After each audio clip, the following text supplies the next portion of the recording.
কোরবানি ঈদের ছুটিতে যথারীতি ঢাকা এখন ফাঁকা, নেই চিরচেনা যানজট, রাস্তাঘাটে নেই মানুষের ভিড়। ছুটি আর রাস্তাঘাটের এমন অবস্থার সুযোগে বিভিন্ন বিনোদন কেন্দ্রে দেখা যায় মানুষের ঈদ উদযাপন।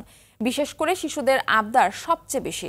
তারা গেল কয়েকদিনের আবহাওয়ার কারণে গরম খানিকটা বেশি হওয়ায় তুলনামূলক কম ভিড় দেখা যায় বিনোদন কেন্দ্রগুলোতে।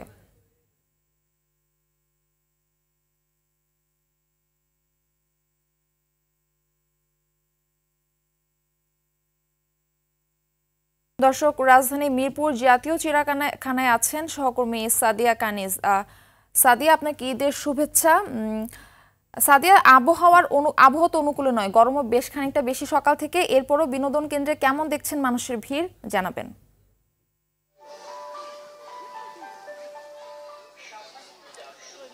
মারফি, আপনি জানেন যে রাজধানীর যে ব্যস্ততম রাজধানীতে কিন্তু কোলাহল মুক্ত সময় কাটানোর সুযোগ মানুষের জন্য খুব কম। তো এই সময়টা, ঈদের এই সময়টাকেই আসলে মানুষ ঘোরাফেরার জন্য, পরিবারের সাথে সময় কাটানোর জন্য বেছে নেন।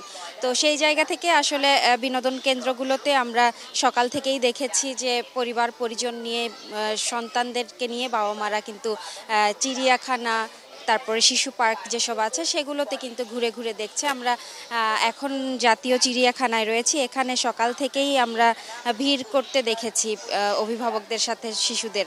আর যেহেতু গতকাল ঈদের দিন ছিল, কোরবানির ঈদ, ব্যস্ততার কারণে অনেকেই আসতে পারেননি। তারা কিন্তু কালকের ব্যস্ততা কাটিয়ে আজকে সন্তানদের নিয়ে চিড়িয়াখানায় এসেছে ঘুরতে।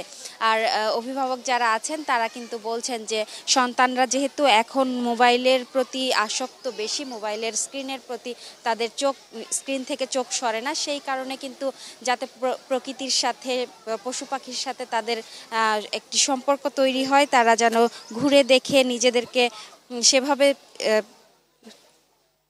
নিজেদেরকে তৈরি করতে পারে, সেই কারণে কিন্তু আসলে সন্তানদেরকে নিয়ে বাবা মা এই চিড়িয়াখানায় আসছেন এবং বিভিন্ন বিনোদন কেন্দ্রে যাচ্ছেন। আমরা এই মুহূর্তে আসলে আছি বানরের খাঁচার সামনে। এখানেই কিন্তু মানুষের অনেক ভিড়, কারণ শিশুরা এই পশু পাখিগুলোকে দেখতে খুব পছন্দ করে। আর এরপরে ভেতরের দিকে যাচ্ছে বাঘ ভাল্লুক সহ আরও যেসব পশু পাখি আছে সেগুলো দেখার জন্য, এবং তারা কিন্তু অত্যন্ত উচ্ছ্বসিত, যেহেতু এরকম কোলাহল মুক্ত সময় কাটানোর আসলে তাদের সুযোগ হয় না। এই সুযোগটি তারা কাজে লাগিয়েছেন এবং হাতছাড়া করতে চাননি। আর অন্যান্য বিনোদন কেন্দ্রেরও কিন্তু একই অবস্থা, তারা ভিড় করছেন, বিভিন্ন রাইডে উঠছেন, ঘুরে দেখছেন। তো ফাঁকা ঢাকা, এই সময় কিন্তু এক স্থান থেকে আরেক স্থানে যাওয়াও খুব সহজ, সেই কারণেই কিন্তু রাজধানীর যেসব বিনোদন কেন্দ্র আছে সেগুলোতে ভিড় করছেন। তো মারফি, এই ছিল চিড়িয়াখানা থেকে আমার কাছে সর্বশেষ। অসংখ্য ধন্যবাদ আপনাকে।